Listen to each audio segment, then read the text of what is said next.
My name is Corinne Blake, and this is my interview with Michelle Weston from Bramstein High School. Hi, Michelle. How are you doing today? I'm well, thank you. How are you? I'm fine.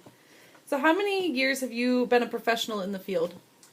I have been a school counselor, worked in the education system for 23 years, and I worked as a virtual school counselor this past summer. So describe your role as a professional. The main three jobs that a guidance counselor has to do is we work with students in counseling for their social, academic, and career needs and goals. Describe how you identify current trends and issues in the field of education.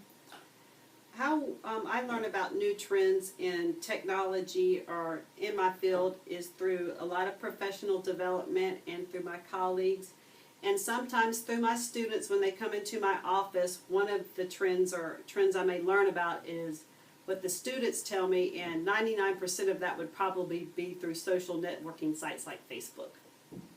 Do you think that social networking will continue to impact the field of education? Yes.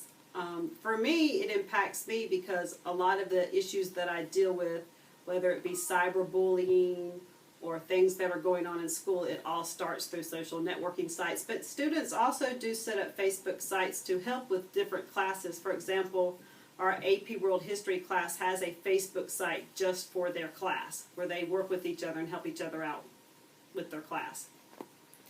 So what trends are likely to have a large impact on teaching, learning, or education over the next several years besides social networking? I think the biggest issue with the United States right now is financing schools and budget. So money would be affecting things, and I think we'll see a lot more students taking virtual school classes or online classes due to budgetary reasons. For example, summer school. Our kids here do not go to a brick and mortar school for summer school. They do it all online because of expenses. And kids who can't take classes here at our school, they have the opportunity to take classes that may not be offered online. I think you're going to see a lot more of standardized testing online, kids using ebooks and iPads and things like that in the classroom, and teachers creating websites. And email is huge because we use that all the time now as a way to contact parents and students as well. How do you see the trends impacting the decisions you make and what you do? I think for me, I need to become more educated with technology at the same time because I need to move with the trends, because technology, as you know, it changes daily. So it's just becoming educated on what's going on and the different tools I can use through technology.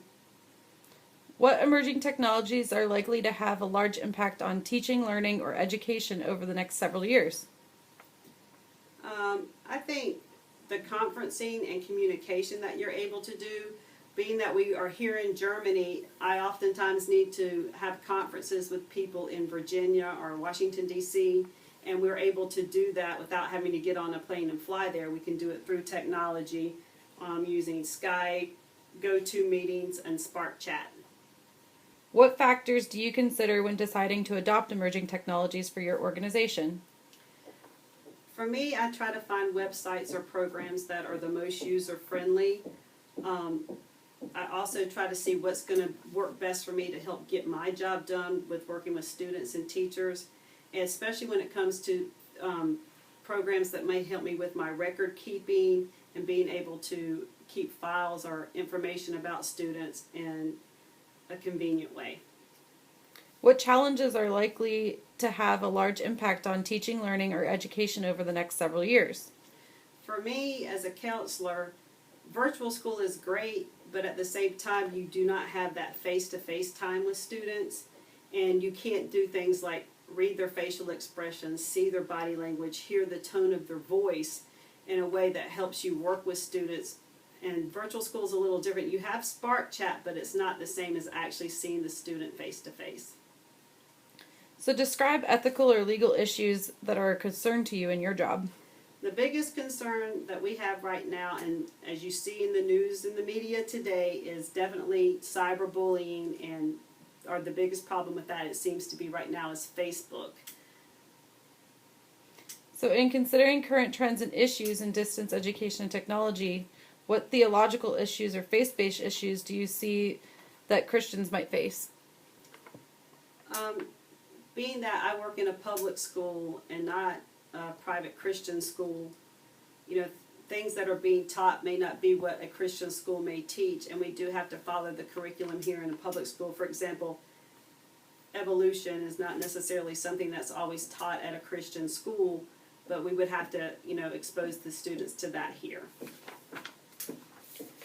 So what advice do you have for future professionals entering the distance education or educational technology field? For me, what I found out by working as a virtual school counselor, that it's not a 9 to 5, 8 to 5 job, that I worked with students all around the world, so I was having to get up really early in the morning to call students that lived in Japan. I was having to stay up late at night to talk to students who are in the United States. You have to be really creative with the time zones, and you have to learn how to communicate in new ways. There's always some new chat site or some new technology coming out and ways for you to communicate via the internet. So you have to always be open to trying new things and ways to communicate with the students and parents. So what mobile technology have you personally used in your career field?